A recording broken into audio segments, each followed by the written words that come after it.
Here's an update on what is going on in my garden. And for reference, I am zone 7B/8A.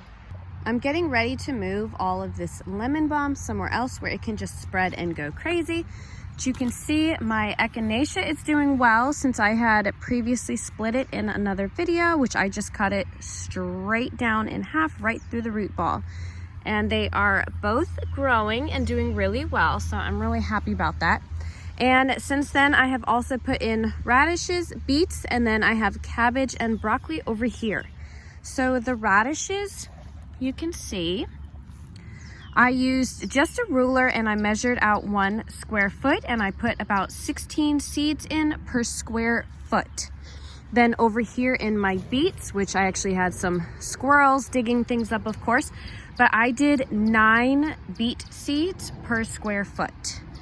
It doesn't look like a lot of them are coming up yet. These here are actually just weeds, but they might just take a little bit longer. The radishes are definitely coming up, which is awesome.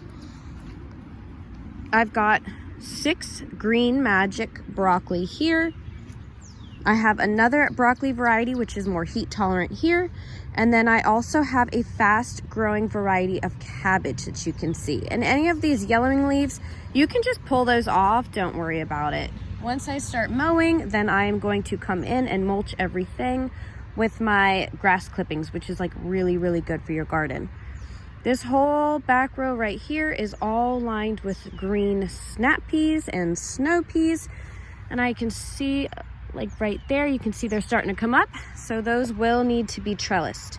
This whole garden bed right here is getting completely redone. We actually went through and tilled it because the Bermuda grass got really bad and it was gonna be really hard to get it out. So I'll probably end up, you can see I still have to get more of that Bermuda grass out, but I'll probably dig out as much of this as I can and then put down a layer of cardboard, put down a layer of wood chips, and then I'll go in with my topsoil, my garden soil, and compost, and then this bed will be much better and perfect for planting in.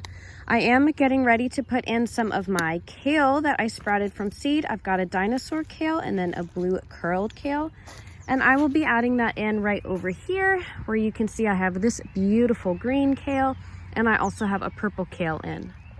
I've got all of this space and I'm definitely going to try to do a lot more square foot gardening this year and really try to maximize all of my growing space. This is all beautiful garlic I've got in here and it is just doing terrific. Right now, if I pulled one of these up, it would still just be like 1 bulb or 1 clove.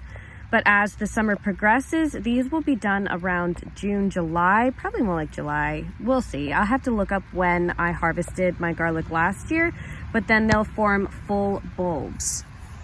And this is the start of a kitchen herb garden, although this oregano and this thyme are already both well established.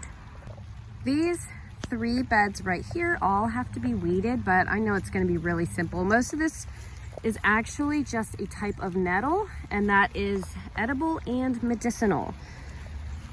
There's all of this over here. In this bed are my shallots. It's the same like the garlic. Like if I pulled this up, it would just be 1 little onion bulb.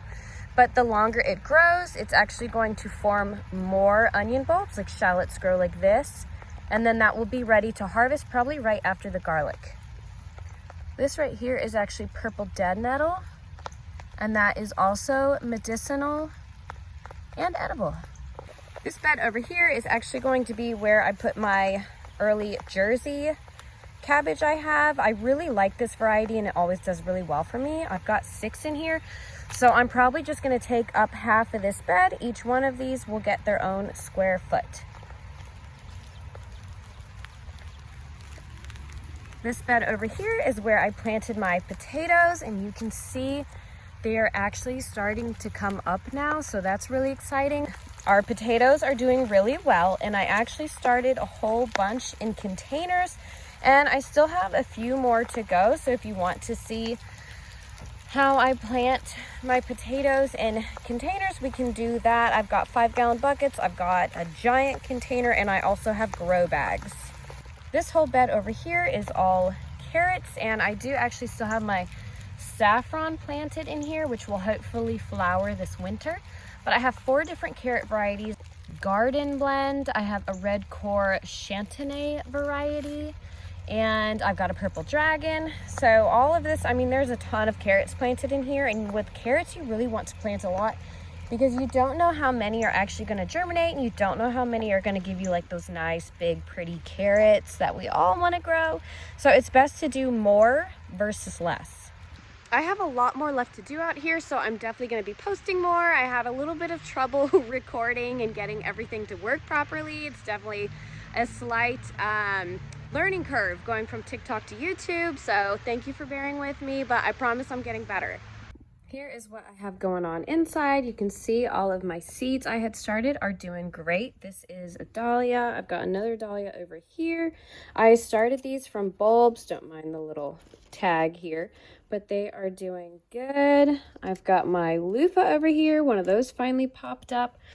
These are all my tomatoes. Some of them sustained a little bit of sunburn while they were outside. The sun was like really hot, so I should have figured that would happen.